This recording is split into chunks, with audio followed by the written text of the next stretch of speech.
Guess what you're getting today? Not Gary Mouton.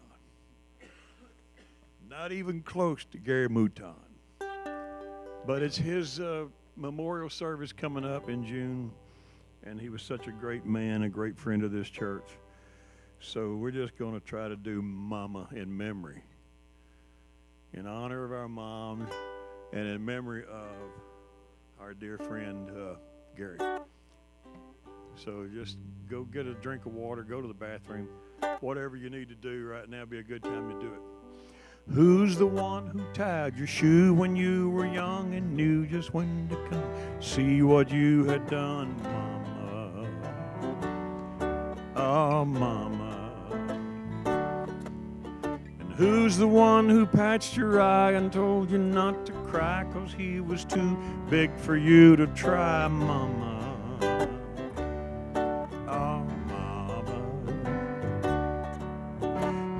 The one you didn't need to plead to give her time to the Little League. It was Mama. Oh, Mama. And who's the one who gave her shoulder when you told her your first love was over? She had met someone older. Mama.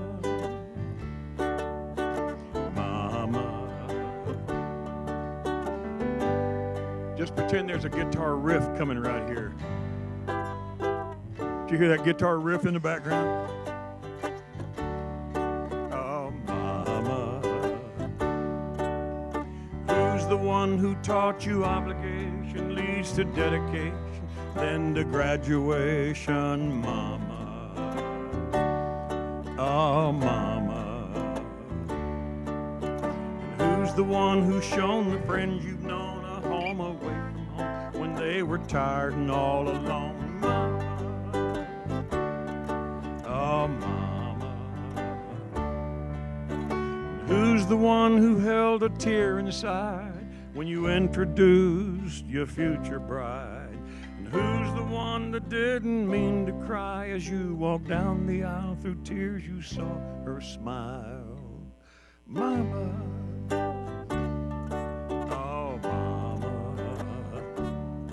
It was Mama. Oh, Mama.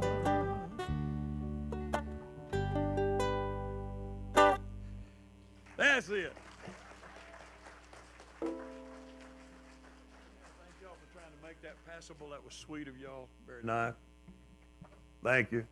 Jamie, nice to see you today. Really nice to have you. Thank you for being here. Praying for your daughter. Make sure she knows we are. Kendall, put her on your prayer list, your daily prayer.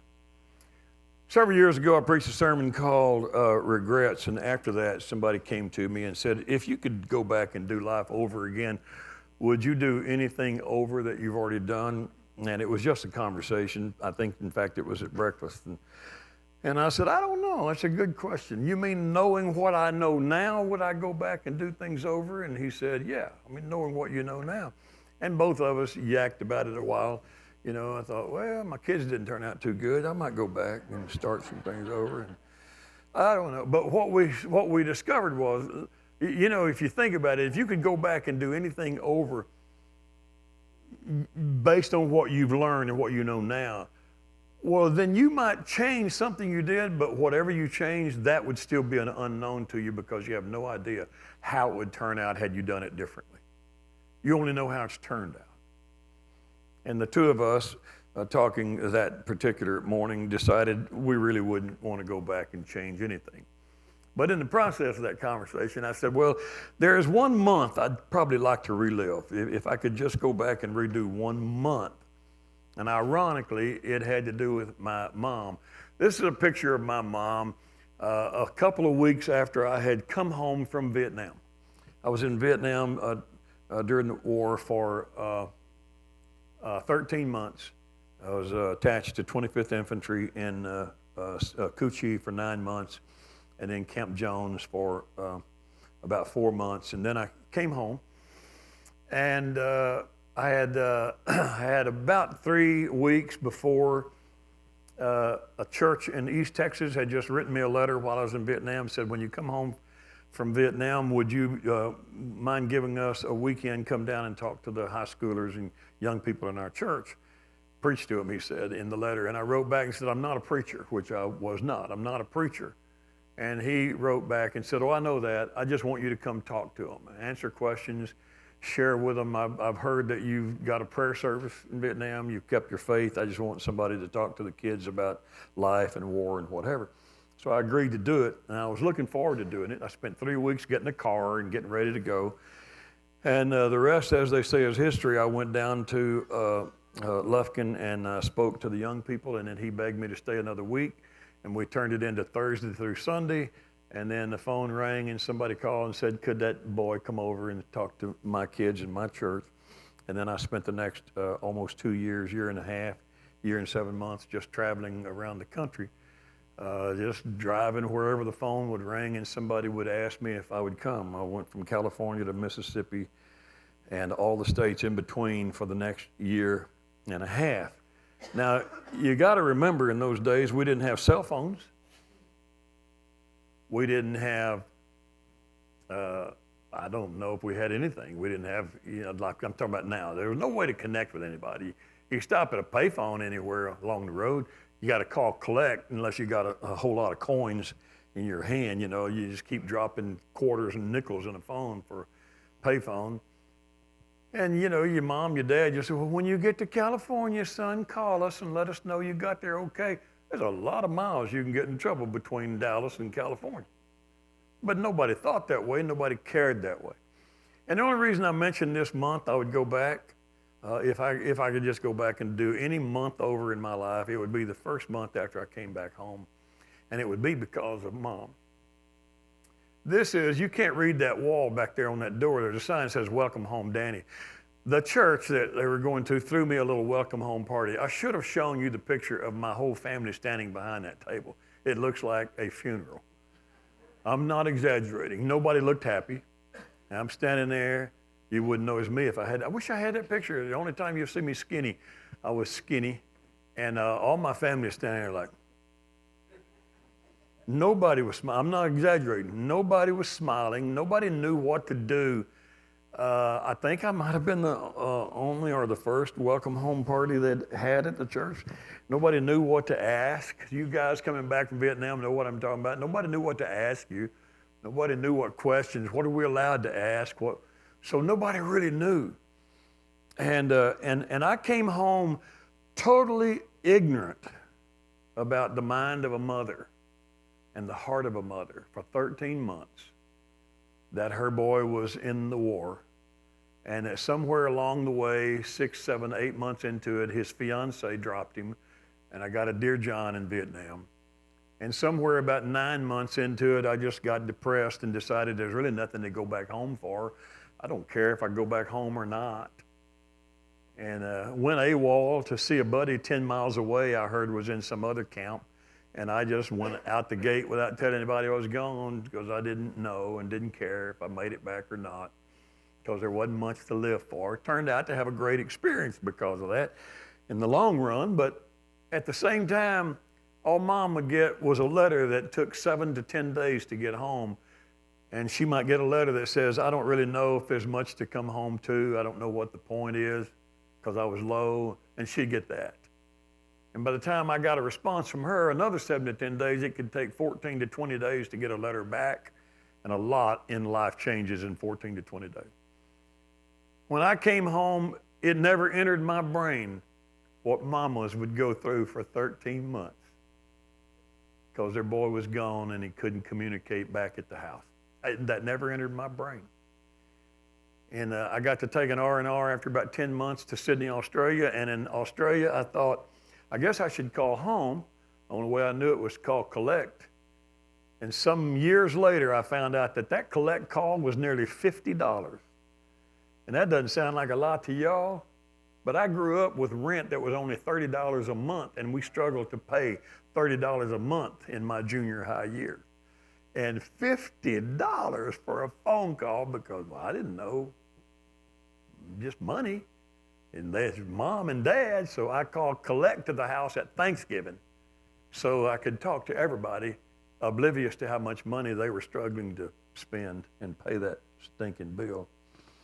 And so in that conversation, I said, well, there's 1 month. If I had 1 month, my mom was my best friend in a lot of ways through school. Mom was my mentor.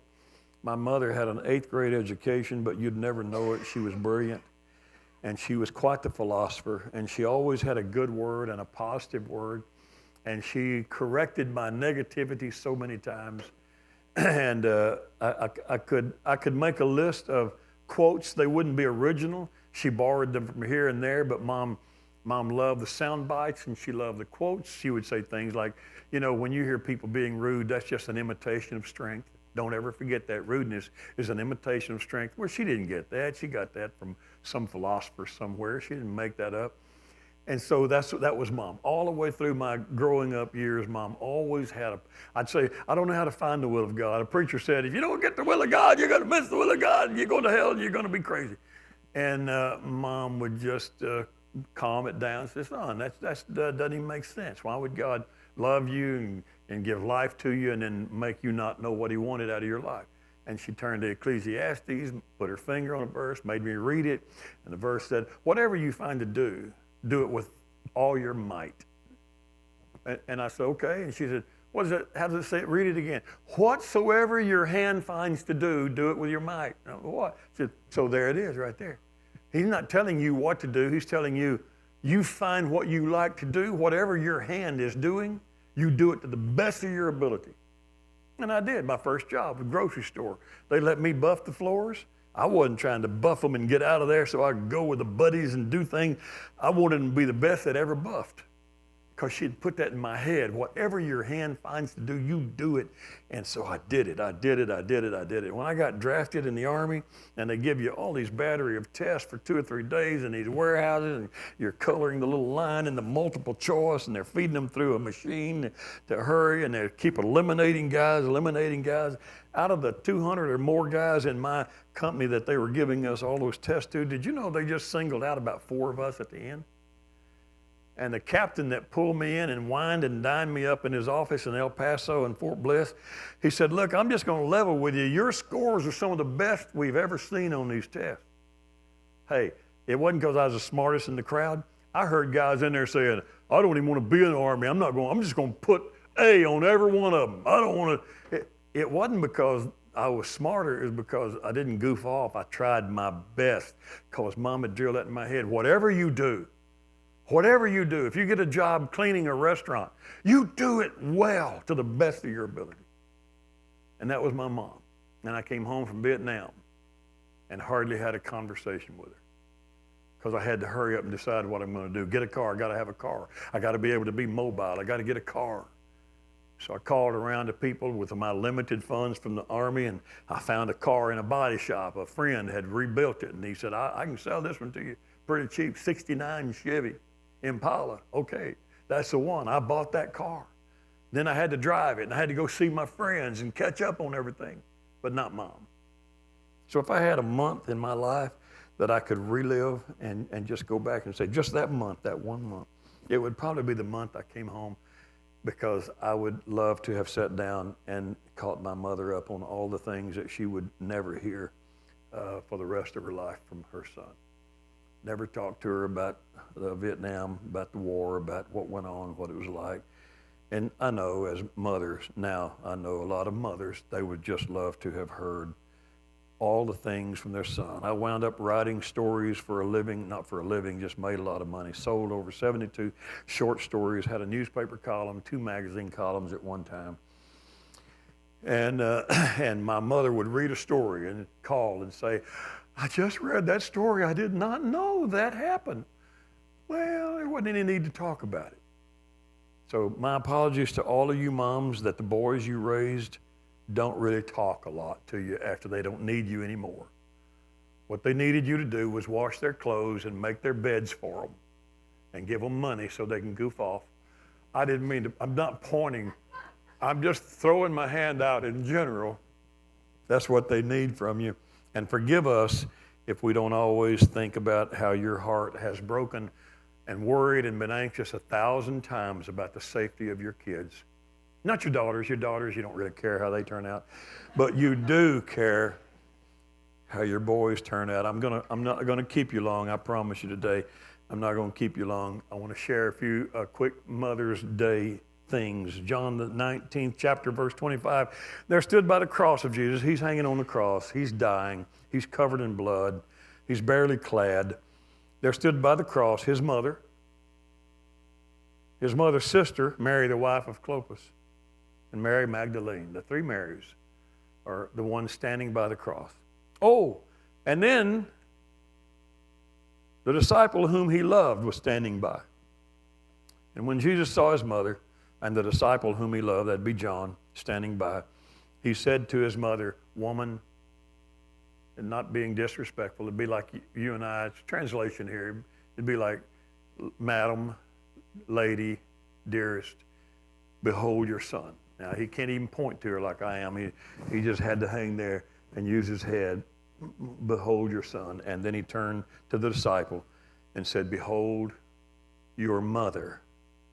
And from that hour, that disciple took the mother of Jesus. Isn't that a sweet image? Have you ever just frozen on that image for a moment, that even in his dying moments, Jesus was conscious enough to think about how his mother was going to feel when he's dead? And we assume Joseph was already dead. We don't really get to know anything about the bio of the earthly man because he wasn't his dad, he's just the husband of Mary. And so we don't really get the bio of him, but it's assumed that Joseph had died and he was not in the picture. His brothers aren't there. He had brothers and sisters probably, but they weren't there. In fact, we believe and have biblical reasons to believe that they didn't start to really believe he was Messiah till he was resurrected. That after Jesus came out of the grave and appeared to Mary and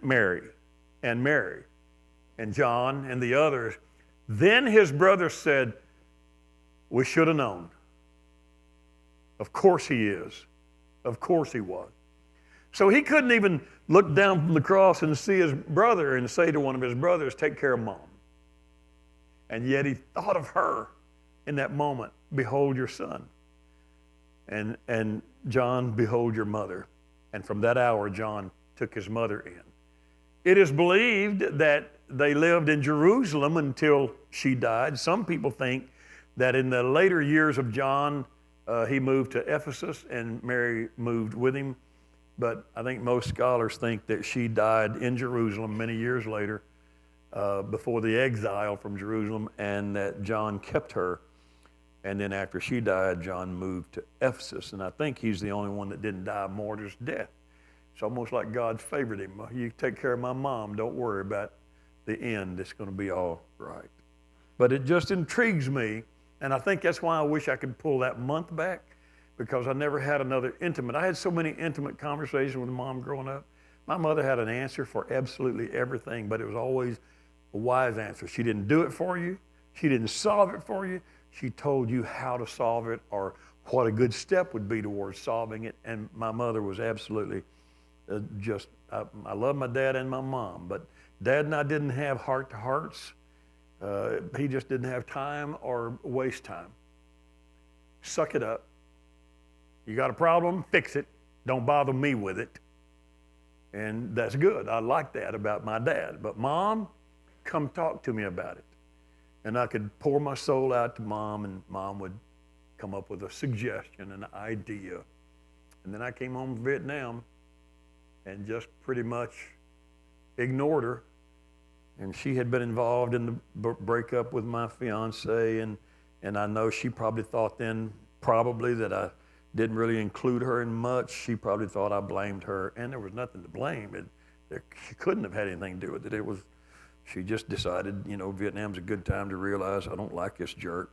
And she's right. It was a good thing. It wasn't a bad thing. I'm glad it all happened like it did. Everybody moved on to find happiness or some resemblance thereof. Why do you chuckle at that? It's just an expression. You're guaranteed the right to liberty, life, the pursuit of happiness. That's what's in your Constitution. Doesn't say, and happiness, it says, and the pursuit of it. Well, keep chasing it. Good luck, Buttercup. You might find some resemblance of it somewhere. The point to this is, a mother doesn't have to give birth to you. She can be assigned by God to be your mom.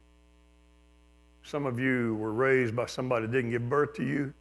Just imagine Jesus looking down from the cross and saying to John, that's your mother. That's your son. I like to think he still does that. I got 2 little grandsons that were not born into the family. I like to think God just picked it up and said, hey, guess who your mom is? Son, behold your mom. Mom, behold your son. Dad, yeah, you don't get any shot in it apparently, just mom. I don't know if Jesus thought about his dad or his dad was already dead, his earthly dad already. I'm sorry, it's just going the wrong direction. I'm trying to hurry up and get you to lunch with your mothers today. In 1 Timothy, the 5th chapter, verse 2, Paul tells young preacher Timothy was a young pastor, and Paul wrote to Timothy and told him how to treat older men and older women. And here's the part on women. Treat older women like you would treat your mother, and treat younger women as if they're your sisters with all purity. If you want to know how to think of a woman or treat a woman, you should treat older women like you would treat your mother, treat a younger woman the way you'd want people to treat your sister.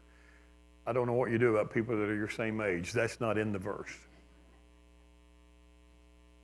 We recently, just the last couple of days, heard some really bad news I don't want to mention on live streaming, but we just heard on news that yet another minister of youth, a longtime minister in the area, turned himself in for some possible violations against some adolescents that were under his care many years ago. And I don't like that. I don't get that. I don't relate to that. I don't understand that. And when I come to this verse, I think here's how simple the solution would be for all of us. Just treat everybody the way you'd treat your sister, the way you'd want your sister treated.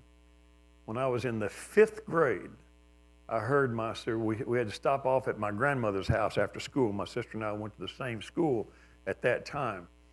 And a small school right in the shadow of downtown Dallas, ghetto area.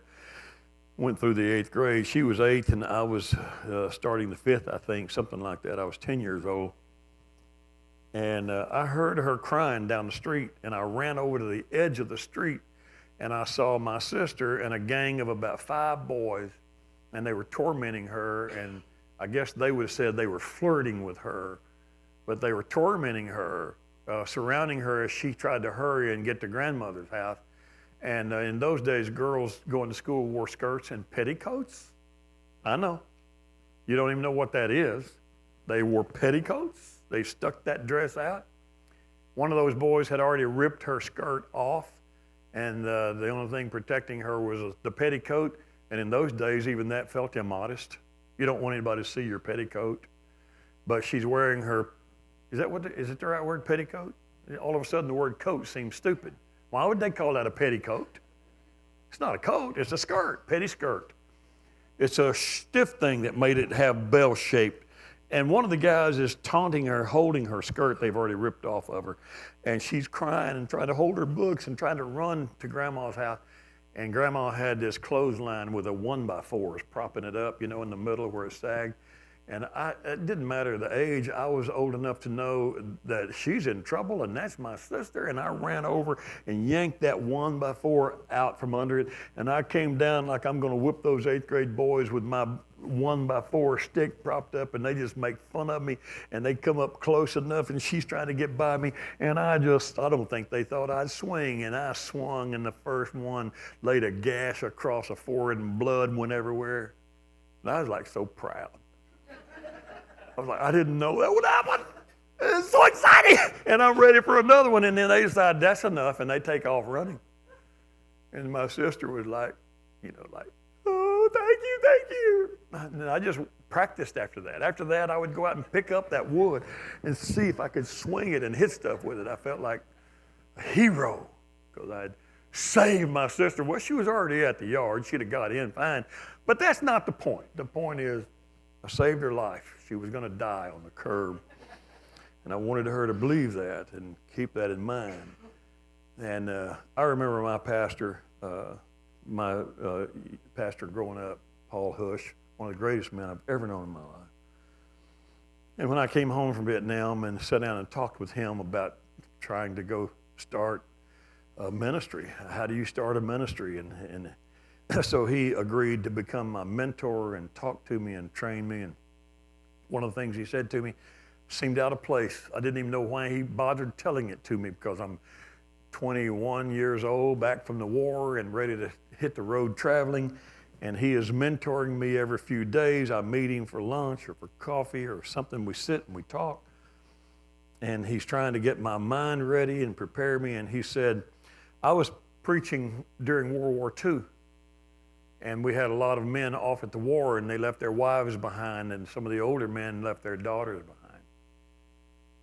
And he said, believe it or not, Danny, there were men who were here who didn't go to the war, who would take advantage of the wives or the daughters of men who were gone. They saw them as easy prey. And he said, I had many meetings with God in my prayer room, asking God, what can I do about these men? And he said, the conclusion that I finally came up with is there's not much you can do about those men, but you can make sure you guard and protect every woman. And he said, I came up with that idea. Every woman in my church will be my mother or my sister. I will treat every woman in my church whose husband's at war as if that's my mother or that's my sister. You remember that when you're traveling. Treat everybody like you would want your mother or your sister treated. And then when I started traveling, and I was so good looking and so rich preaching, and girls would just flirt with me like crazy in churches, and I would have to think of them as my mother or my sister, and that was yucky at that point. And so he doesn't know it, but he saved me a lot. He saved me a lot of heartache and a lot of misery, because he pounded it in my head to treat every woman like I would want my sister treated, which is why I think Paul tacked that word on the end. Treat them like your mother or your sister, with purity. Clean your mind up. Doesn't matter what they might think or say, you clean yours up. And so that makes it really odd when we come to this verse from Jesus' own words. We're talking about the love of a mother and how powerful a mother is. And then look, Jesus says in Luke 12, I came to send fire on the earth, and how I wish it were already kindled. This is Jesus speaking. But I have a baptism to be baptized with, and how distressed I am until it's accomplished. He means I'm going to die. And it's going to be a bad death. And I think about it. It's not going to be a good day for me when that day comes. I'm distressed just thinking about it. Do you suppose I came to give peace on earth? I tell you, not at all, but rather division. From now on, 5 in one house will be divided, 3 against 2, 2 against 3. Father will be divided against son, son against father, mother against daughter, daughter against mother, mother-in-law against her daughter-in-law, and daughter-in-law against her mother-in-law. And I ponder over this and wonder why this language has to be what it is. But what Christ was telling us was the final days of the church age will be characterized by a most unusual division. That's why it was necessary to point it out. This is not normal. This will be a very unusual characteristic of the last days. Mother and daughter will turn against each other. The looming battle between good and evil, the battle between the world and God. Remember, the Bible says, don't love the world. He that loves the world is at enmity with God. He's opposed to God. 1 John 2:15, don't love the world or the things in the world. Anyone loves the world can't have the love of the Father in him. So the clash that's coming at the end of the church age is simple. It's nothing more than a final cataclysmic clash between the world, which he says, come out of the world and be separate. Come into the kingdom of Christ. You're in the world. You have to live in the world. Taxes, rules, laws, everything except speed limits. I know that's not a verse, but I mean, if I tell you don't break the law, you're going to break it today going home, because you're not going to drive the speed limit. Okay, chucklers. How many of y'all drive 99? Now you won't even admit you get on, I don't mean miles an hour, Highway 99. How many of you get on Highway 99? See, I'm not even going to ask you if you drive 70. I'm just going to leave it alone. Check yourself today when you get on 99 and see if you drive 70. So you're in the world, you have to obey the laws of the land, except you have to obey the laws of the land. But you're in the kingdom. You're supposed to come out of the way of the thinking of the world. Don't get caught up in the politics and what you see on TV and the news and what our society is trying to do, and we're changing the Creator, and we're Romans, the first chapter. Shall the thing created say to him who created it, why did you make me the way you did? I'll make myself the way I want to be. Sound familiar? That's the world versus Christ. And in the last days, the world gets bigger and more powerful. So much bigger, evil men and seducers will wax worse and worse in the last days. So much bigger that one verse even says, when he finally, I'm throwing the word finally in, it just says when he comes. When he finally comes, will he find faith on the earth? What? Because the oppression of the world will become so heavy that even Christians will start caving. And that's when Jesus said, daughters will turn against mothers, fathers will turn against sons, because one of them will be caught in the camp of the world, and the other one will still be trying to stay in the kingdom of God. Come, mothers and fathers throughout the land, don't criticize what you can't understand. Your sons and your daughters are beyond your command. Your old road is rapidly aging. Please get out of a new one if you can't lend your hand. Oh, I wish I could do that like Bob Dylan. You didn't know that was Bob Dylan. You thought that was a verse, didn't you? That's a Bob Mason. Oh, never mind. No, I don't know if Mason's a Bob Dylan fan or not. I'm just going to leave that for her to decide. She knew the lyrics, I'm pretty sure. I could have done it like Bob Dylan because he couldn't sing either. So I could have just said, I'm mother and father, who out the land? Don't criticize what you can't understand. I could have. Your sons and your daughters. I wonder if Bob Dylan was ahead of his time. I wonder if he knew what was coming. Your sons and your daughters are beyond your command. Your old road is rapidly aging. Please get out of the new one if you can't lend your hand, for the times they are a-changing. Indeed, the times they are a-changing. I'm going to give you my mom's philosophy in one of our late night long discussions trying to figure out my place in life and my role in life. And my mother said, who do you think gave me my instructions to be your mother? I don't know. You think my mother did? My mother's mother was mean. She was really mean. My grandmother, God rest her soul, she was mean. I'm not just saying it because I didn't like her. I mean, she was mean. She was cruel. She was cruel to my mother when my mother was a little girl. She was cruel to her husband. My mother tried to build my mother, when I was traveling around the country, they bought a house and turned 2 garages into 2 bedrooms and gave them their private bath to try to let her mom and dad live with her. And my grandmother would sit on the phone every day and stir up strife between family members. She's lying. She would call one and say, oh, you know what I heard he did? I heard he was trying to hit on, and she would name another man's wife in the family, trying to get men to fight each other in the family. I heard her with my own ear. And I finally decided I'm going to have to secretly record her because Mom doesn't know why her family is trying to kill each other. And it's her mom. And my mom asked me one time, who do you think taught me to be a mom? I don't know. You think my mom did? Mom asked that. There was a reason she asked it. No. You think I got it in the book? No. She said, well, I kind of did. She said, what I learned a long time ago in the early years of my marriage is that if I'm going to find an answer anywhere, I'm going to have to find it in the Bible. And she said, so I'm just going to tell you, the more I read the Bible, the more I understand it's a book of instructions on how to treat everybody, including your sons, not just about sons. And so I've come up with the idea that what I'm really supposed to do is, and here's the thing she said, I made them L's. I I made one of them an L that she didn't. She wasn't trying to come up with 4 L's. She just said, my real mission in life is to love everybody, to just love. Jesus said, love him with all your heart, and then love your neighbor as yourself. And we know neighbor doesn't mean next door neighbor or people you like, because Jesus said, love those who hate you.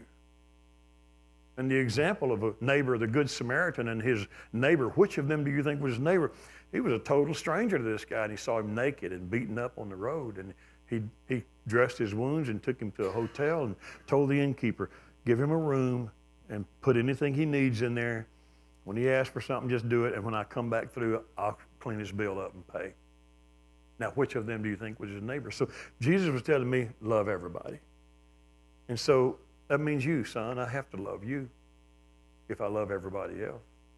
And then the more I read the Bible, the more the Bible says I have to keep learning. I can't just settle on what I knew 30 years ago. Renew the mind. By the renewing of the mind, you be transformed, the Bible says. And so that's why you see me reading the Bible every night, sometime every night. I got my habit of reading the Bible from my mom. Since I was in high school, I'm going to read a couple of verses a day. Even if I don't have time, I'm going to read a couple of verses. Several years ago, I thought, I do this every day.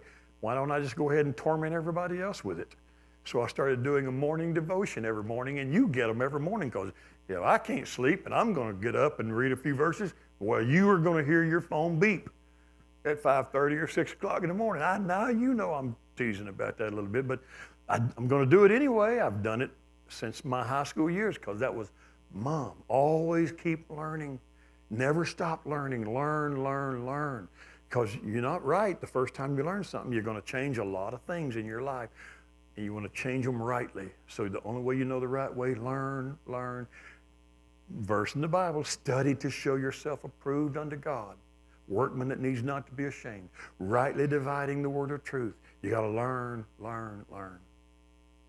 And then the third one is lead. It's not my job to be a follower. It's my job to be a leader. You're my boy. You're my son. I know you think you know everything. That's why I let you think that sometimes. But I'm really leading you. I'm trying to lead you into the right behavior, the right way to treat people, the right way to do this, the right way I'm leading. And then she just said, and then after that, God just told me, endure, hang on. I just put last until the end. But Mom said, the rest of that, son, that's all I can do. I do the best I can. I'm going to love you. I'm going to learn everything I can about boys and what your mind is going through.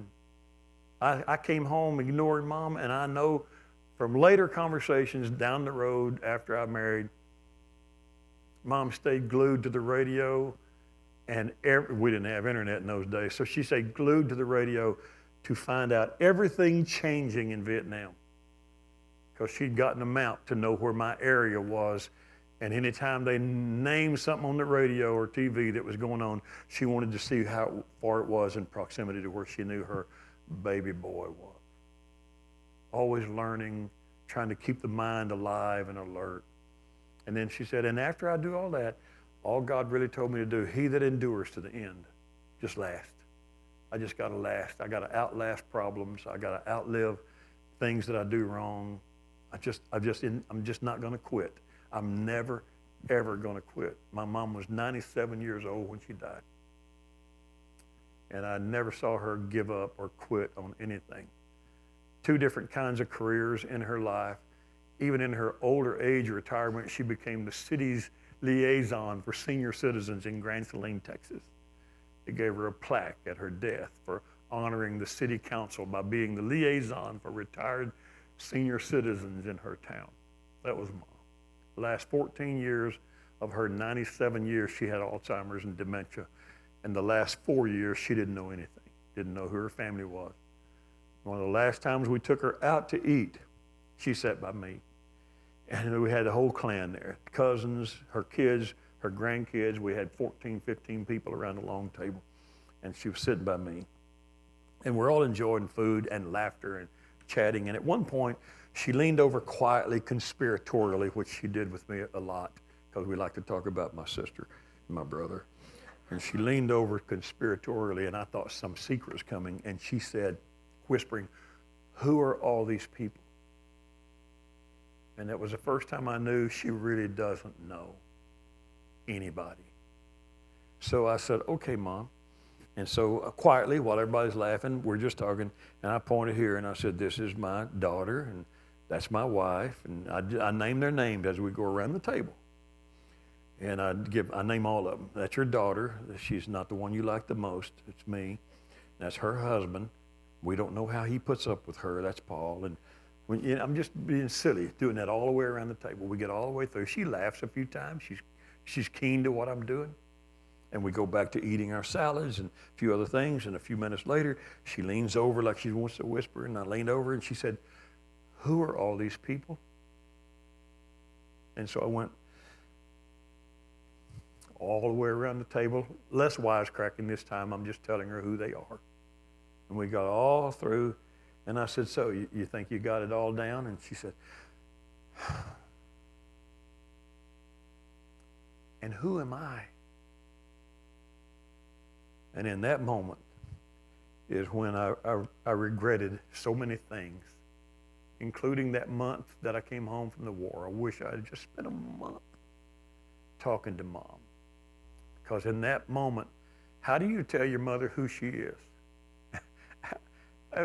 You're Velma Carpenter. That's not the answer she's looking for. And it caught me so flat-footed, I'm like deer in the headlight. I just sat there for a moment and I said, "Well, you're my mom. You're the mom of half the people at this table, the grandmother of all these kids down here." And in my mind is just spinning. I want to say, "You're the greatest human being I've ever known. You're the greatest woman I've ever known. You're the only woman that has probably had my heart from the time I was 2 years old. I like you better than any of the women at this table, including my wife and my daughter." My mind, I didn't say it. I tell you, my mind is just spinning with all the things. How do you tell a woman who has forgotten who she is, how many kids she had, every birthday card, every visit, everything about her?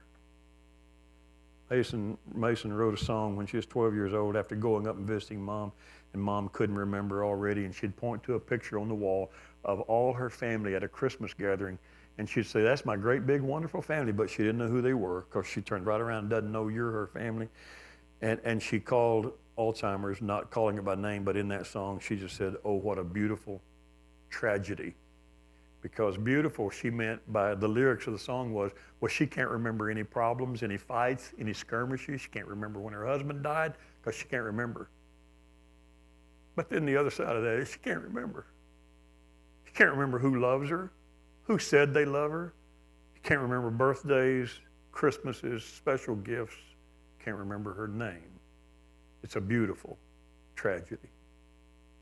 So to all of you moms who still have your minds, and we're not sure about all of you, but for all of you who still do, take it from this estranged son that your sons and daughters love you.